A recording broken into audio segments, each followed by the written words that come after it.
take a look behind me, we got our brand new Hennig Workflow pallet pool.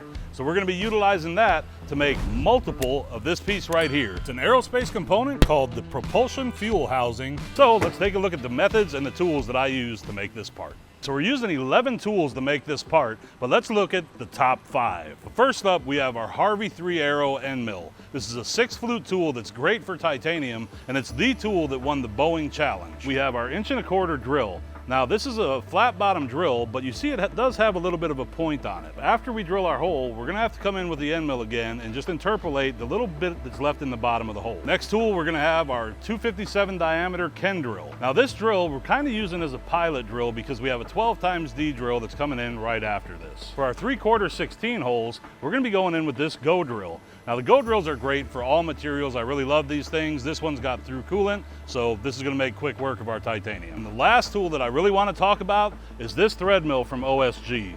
Now this is their A brand AT1 thread mill. And it's super cool because it's the only thread mill that I know of that you can do a thread in just one pass. All you have to do is go into the hole one time, take one pass, and your thread is done. Another thing is that it's right-hand cutting, but it's got a left-hand helix. So this gives you a much more stable cut. And last but not least, you actually start cutting with the teeth that are closest to the shank of the tool instead of the bottom of the tool, so you get much less deflection, which enables the one-pass cut. So let's jump into SolidCam and take a look at some of our tool paths and the methods that we use to make this part. Normally what I would do is come in and face the whole top of this part off. But if we take a look at the part itself, you can see that all we have is this one tiny little surface that goes around the whole profile of the part that's going to be finished on that top surface. So rather than waste time facing the whole top of the part, all I'm going to do is come in with the Harvey 3 Arrow end mill and interpolate an 1¼ diameter hole right in the top of the part. The reason I want to do this is because the top of the part is saw cut and it could be super crooked.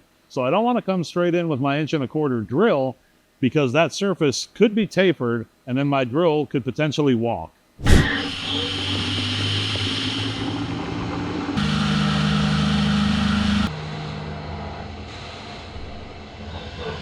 Take a look at our stock here.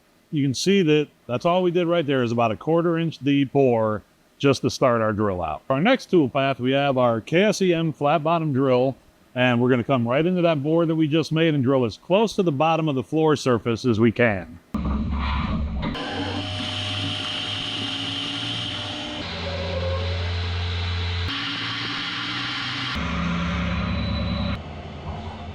Now, if we take a look at that hole, you can see that in the bottom of the hole, we actually have our drill point. So we can't just dive right in there with our end mill straight to the floor and start working our way outward. First, we have to helix out the drill point at the bottom of the hole. Now, normally when I'm doing helixing in titanium or super alloys, I like to use the Harvey 1 TE because it's specifically for ramping and full slotting applications. But the Harvey 3 Arrow is perfectly good for ramping so long as you keep your ramp angle around 2 degrees. And since I already have a Harvey 3 Arrow in my tool magazine, I might as well make use of it and not add another tool to my tool list for really no reason. All right, so now looking at our stock, we can see that we no longer have the drill point in the bottom of that hole. We're all the way down to our finished floor surface. So the very next thing we're going to do is just come in with an eye machining tool path, and we're going to rough the entire rest of the part. Now, something that I want to point out is that this tool is sticking out of the holder quite a bit. So we got 3 inches of flute length, and then we've got about another 3/4 of an inch of our tool shank sticking out of our tool holder. Now this tool looks incredibly unstable, but you can tell by the sound of the cut that this tool really is great for titanium because even at a 6% step over and 3 inches deep, we're getting a good finish and we're getting a really good low rumbling sound as we're making chips.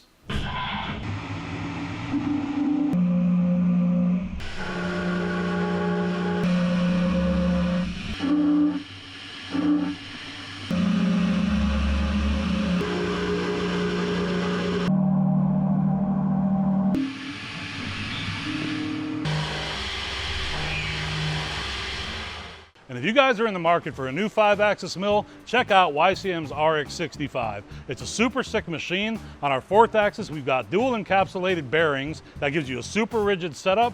We've got a lot of horsepower and torque, like 33 horsepower and 103 foot-pounds of torque, and we got over 60 tools. It's a super versatile machine, and it'll help you guys make awesome looking parts. Check the workflow out.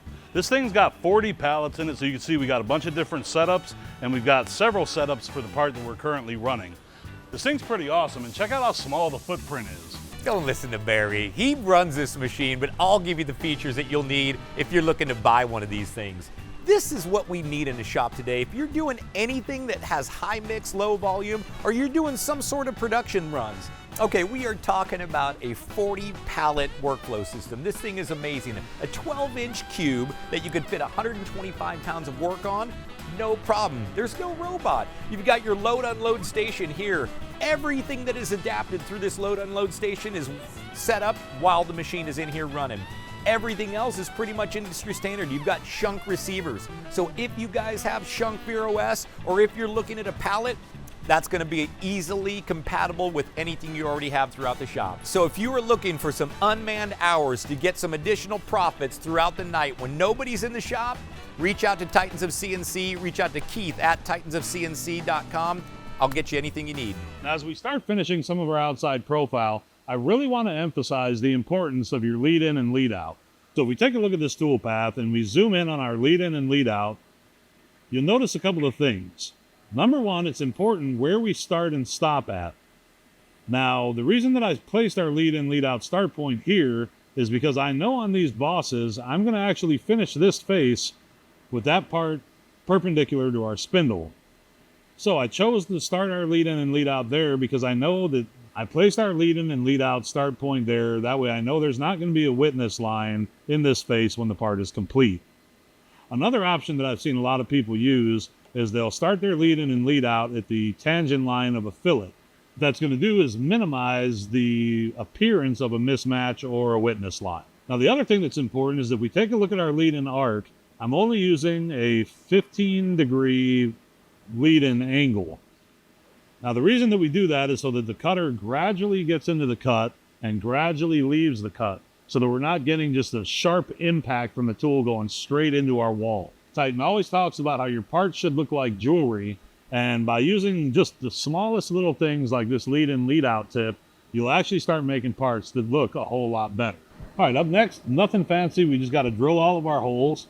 So like I said, we're going to use our shorter Ken drill as a pilot drill. Then we're going to come in with our 12x D drill and finish off the depth of these 6 holes. After that, we're going to use our Go drill to get the holes on the outside perimeter of our part. Now, in our shorter drill, the reason that I'm pecking with it is because I don't have through coolant on that drill, and we're going 5 times diameter deep. Once the 12x D drill comes in, that does have through coolant, so we're just going to blast all the way through to the bottom of the hole. Oh yes, look at those chips of greatness. Oh, time to flip sideways.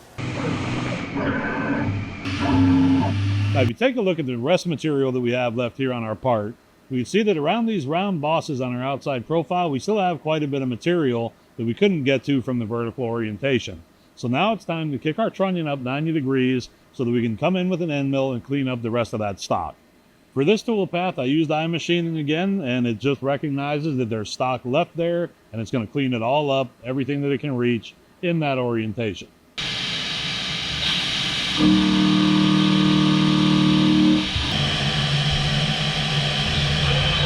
Now, as we take a look at our stock after that op, we can see that there's some little gouges going on the outside of our boss here. Well, it's not a big deal because there's a big chamfer that goes around that whole outside diameter. So without further ado, we're going to bring in our chamfer mill and put our chamfers on and deburr all of our sharp edges. So there you go. Now when we look at those bosses, we can see that there's no gouges in them. The chamfer's there. Everything looks great.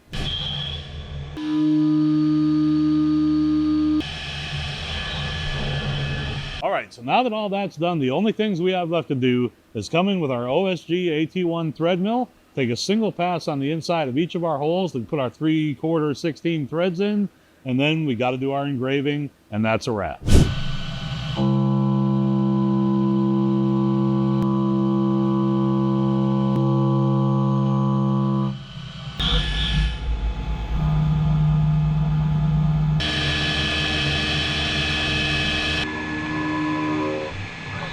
So there you have it, our part's completely programmed. Let's hope that the finished part looks just like the pixels I have here on my screen. So now that our first operation is done, All we have to do is flip this part over, deck off the back side, and the part's complete. Before we take our part out of our vise, let's make sure our threads check out with our trusty go, no-go gauge. All right, our go goes. And our no-go don't go. You're still gonna have to use cutter comp on this tool, but all you gotta do is get it dialed in on your first hole, and from there on, it's just one pass, perfection. So I hope you guys enjoyed today's video. Next time you guys are running a similar titanium part and you need some ideas, come back to this video and hopefully you guys can get some ideas from our tooling and our methods that we used on this part. Please like and subscribe, and I'll catch you guys again next time.